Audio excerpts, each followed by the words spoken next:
جی السلام علیکم پرویز رشید صاحب. سر دیکھیں یہ جو پروجیکٹ ہے اس کے اوپر لاہور ہائی کورٹ کی جانب سے سٹے نہیں ہے, کوئی اس طرح کا آرڈر نہیں ہے کہ ہم کہیں کہ جی ابھی یہ کنٹینیوٹی میں ہے, فائنل آرڈر آ گیا ہے. اور پھر آج وزیر اعظم صاحب کا وہاں جانا اور وہاں جا کے بریفنگ لینا اور پھر اس کے بعد یہ بات کہنا کہ وہ ماڈل سٹی بنائیں گے, وہ 2 کروڑ جنگلات لگائیں گے, درخت لگائیں گے, جنگلات لگائیں گے, یعنی کہ وہ اپنی جگہ پر سٹینڈ کر رہے ہیں کہ وہ یہ سب کچھ کریں گے. جی جی میں ابھی آپ کی گفتگو سن رہا تھا جسے انہوں نے منقطع کیا. آپ بالکل درست فرما رہے تھے کہ جب تک سپریم کورٹ سے اس پہ سٹے نہیں آ جاتا اس وقت تک اس کی قانونی پوزیشن یہی ہے کہ یہ عدالت کا حکم ہے اور اس عدالت کے حکم پر عمل کیا جانا چاہیے, اس کی خلاف ورزی نہیں کی جانی چاہیے.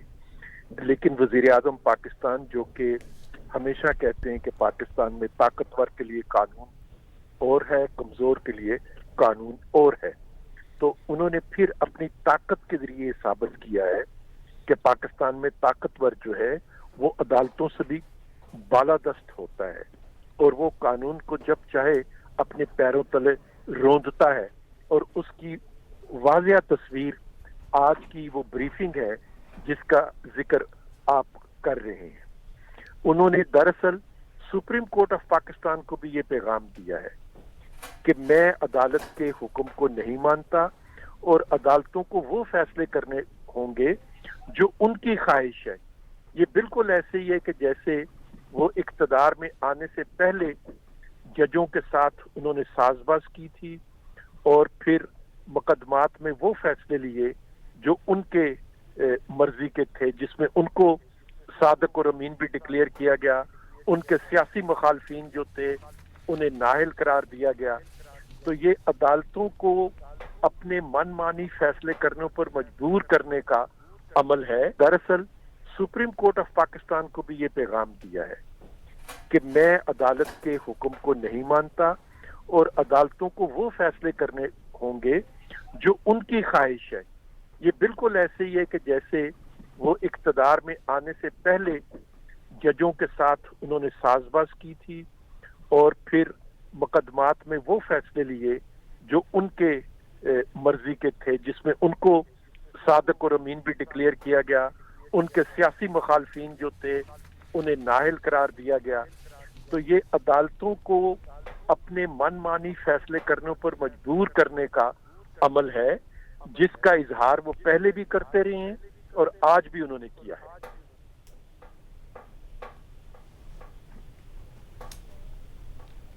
اچھا پرویز رشید صاحب, یہ تھوڑا سا یہ بھی میں جاننا چاہوں گا. دیکھیں اس سے پہلے جب آپ کی حکومت تھی, نون لیگ کی حکومت تھی, تو اس وقت بڑے پروجیکٹس جو ہے اورنج لائن کا بات میں کر رہا تھا, اس کے علاوہ میٹرو کا تھا, اس کے علاوہ بے شمار جو مطلب انڈر پاسز وغیرہ بنے, تو آپ لوگوں بھی جگہ ایکوائر کرتے تھے. تو کیا اس وقت یہ تمام چیزیں جو ابھی میں نے فیصلے میں بتائی ہیں کہ ماحولیاتی جو ڈپارٹمنٹ ہے اس سے بھی کوئی مشاورت نہیں کی گئی, لوکل گورنمنٹ سے بھی مشاورت نہیں کی گئی, وہ چیزیں پوری کرتے تھے؟ بے شک کہ اورنج لائن میں آپ لوگوں کو بھی 11 ماہ جو ہے وہ ویٹ کرنا پڑا تھا, لیکن الٹیمیٹلی وہ آج کمپلیٹ ہو گیا. وہ بالکل آپ نے درست فرمایا ہے. اس زمانے میں جو عدالتوں نے فیصلے کیے تھے اور خاص طور پر اورنج لائن کا جو فیصلہ تھا اس میں سیاسی عصبیت جو ہے وہ صاف اور واضح طور پر نظر آتی تھی, کیونکہ تمام ریکوائرمنٹ پوری کی گئی جس کا بعد میں پھر عدالتی فیصلوں میں تسلیم کیا گیا کہ تمام ریکوائرمنٹس جو ہیں ان کو پورا کیا گیا ہے. لیکن اس کے باوجود 11 مہینے فیصلے کو سنایا نہیں تھا گیا, محفوظ رکھا گیا تھا تاکہ انتخابات ہو جائیں اور انتخابات سے پہلے اورنج پروجیکٹ جو ہے وہ مکمل نہ ہو, تاکہ مسلم لیگ نون کو اگر لاہور کے لوگوں کو اس خدمت کی وجہ سے کوئی سیاسی فائدہ پہنچ سکتا ہے تو اس فائدے کو پہنچنے سے روکا جائے. لیکن یہ راوی ڈیولپمنٹ کا جو پروگرام ہے اس میں واضح طور پر بہت سارا ایسی چیزیں موجود ہیں جن میں لاقانونیت کی گئی ہے, ماسٹر پلان موجود نہیں ہے, انوائرمنٹ سے اجازت نہیں لی گئی ہے اور دوسرے ایسے سیاسی خلا موجود ہیں اور قانونی خلا موجود ہیں جن کی وجہ سے یہ فیصلہ آیا اور وہ فیصلہ برقرار ہے. وزیر اعظم صاحب نے مسلم لیگ نون نے کبھی پرویز رشید وزیر صاحب اعظم نے جو کچھ وزیر اعظم صاحب نے بھی تو یہی کہا کہ اس سے پیسہ آئے گا, سرمایہ کاری ہوگی یہاں پر اور روزگار ملے گی لوگوں کو. میرا عرض کرنے کا مطلب یہ ہے کہ پیسہ تو ضرور آئے گا, لیکن وہ پیسہ کس قیمت پر آئے گا؟ کیا پیسہ جو ہے وہ مجرمانہ کام کرنے کے بعد کمانا ضروری ہے یا قانون کے مطابق کام کر کے پیسے کو کمانا چاہیے؟ وزیر اعظم یہ سبق دے رہے ہیں قبضہ گروپ کی طرح کہ عدالت اس کو لاقانونیت اختیار دے رہی ہے. وزیر اعظم کہتے ہیں کہ نہیں, چونکہ پیسے کمانے ہیں لہذا میں قبضہ گروپ کی طرح جاؤں گا, قبضہ گروپ کی طرح طاقت سے اس پر قبضہ کروں گا اور اس کے بعد فائلیں بیچوں گا, لوگوں سے دھوکہ کروں گا, فراڈ کروں گا اور کہوں گا میں پیسے. کون پیسے کمائے گا اس میں؟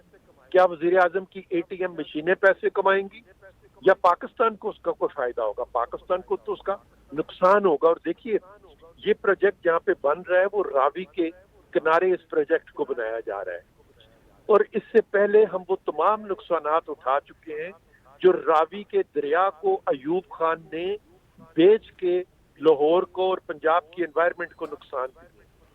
اچھا پرویز رشید صاحب, آپ دیکھیں کہ ہیڈ آف سٹیٹ نے ایک عدالتی حکم کی خلاف ورزی کی ہے.